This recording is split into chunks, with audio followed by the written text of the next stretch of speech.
Hey everyone, welcome back to Chem Story. Today we're diving into how strain energy affects the stability of disubstituted cyclohexanes. We're going to compare a few different compounds and see how their chair conformations make a difference in stability.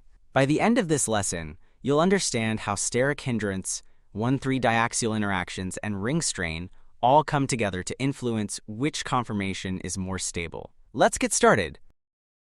When we're analyzing strain energy in substituted cyclohexanes, the main thing we look at is the 1,3-diaxial interaction. This happens when an axial substituent runs into axial hydrogens on carbons 3 and 5, causing steric strain. But that's not all. When you've got methyl groups on carbon 1 and carbon 2, you also need to think about methyl-methyl interactions, especially if both groups are close enough to bump into each other. And of course, this kind of steric clash can happen between other substituents too. But the values we really focus on, the ones that are well documented and easy to work with, are for CH3 to CH3 interactions. Those are the ones most commonly used in energy comparisons, because their strain has been studied in detail. Alright, now that we know what contributes to strain energy, let's go over how to draw and interpret chair conformations before we jump into the actual energy comparisons. Before we start comparing energies, let's talk about how we actually represent chair conformations. To keep things consistent, we always draw the first chair form with the first numbered substituent in the axial position. Then, when we flip the ring, all the axial groups become equatorial, and all the equatorial groups become axial. This kind of systematic approach makes it way easier to compare stability between different molecules. So let's apply that to our first example. Cis-12 dimethyl cyclohexane. In both chair forms of this compound, one methyl is axial, and the other is equatorial. When the ring flips, their positions switch, but the overall energy stays the same, because both conformations go through the same steric interactions. The key contributors to this energy are, first, the methyl-methyl interaction, which adds 3.8 kilojoules per mole, and second, the 1,3-diaxial interactions. Each axial methyl creates two of those, so that adds up to 7.6 kilojoules per mole. Together, the total strain energy is about 11.4 kilojoules per mole. Since both chair forms have the same energy, this molecule exists as an equilibrium mixture, with no strong preference for either conformation.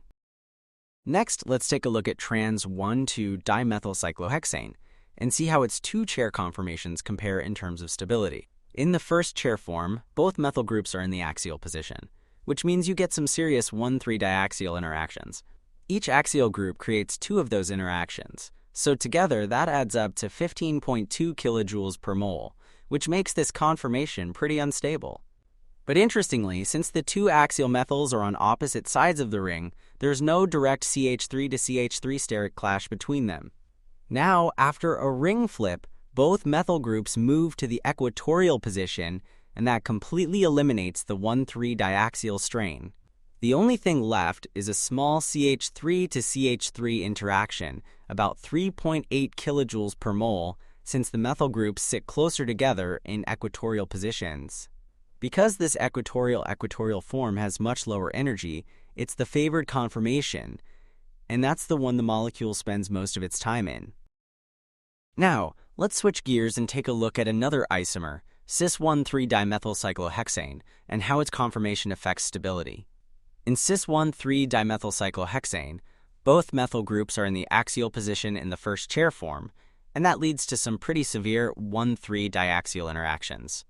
You've got steric strain between the two axial methyl groups themselves, plus additional methyl hydrogen clashes, so the total strain energy is pretty high in this conformation. But once the ring flips, both methyl groups move into equatorial positions, and that completely eliminates all the steric strain.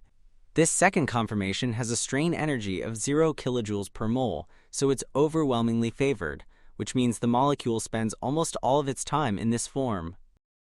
But what if we switch things up and look at the trans isomer? Let's break down trans 1,3 dimethyl cyclohexane. In this case, in the first chair conformation, one methyl group is axial and the other is equatorial.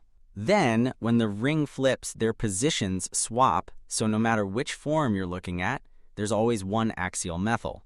The only strain here comes from 1,3-diaxial interactions, where that axial methyl group runs into axial hydrogens on carbons 3 and 5. That gives us about 7.6 kilojoules per mole of strain in both conformations. Since the energy is the same either way, neither form is more stable than the other, so the molecule exists as an equilibrium mixture, flipping back and forth between the two. In cis-1,4-dimethylcyclohexane, one methyl group is always axial, and the other is always equatorial, no matter which chair conformation you're looking at. So the only steric strain comes from 1,3-diaxial interactions caused by that one axial methyl, and that adds up to about 7.6 kilojoules per mole. Since both forms have the same energy, they exist in equilibrium, constantly flipping back and forth. Now let's turn to trans-1,4-dimethylcyclohexane. In the axial-axial form, you've got 4 strong 1,3-diaxial interactions, which adds up to 15.2 kilojoules per mole, so this conformation is highly unstable. But after a ring flip, both methyl groups move into equatorial positions, and that gets rid of all the steric strain. With a total strain energy of 0 kilojoules per mole, this conformation is overwhelmingly favored, which means the molecule is found almost entirely in this form. So far, we've been looking at dimethylcyclohexane derivatives. But what happens if we swap out one of those methyls for a bulkier ethyl group? Let's take a look at trans-1-ethyl-3-methylcyclohexane. In the first chair conformation, the larger ethyl group ends up in the axial position, which causes strong 1,3-diaxial strain.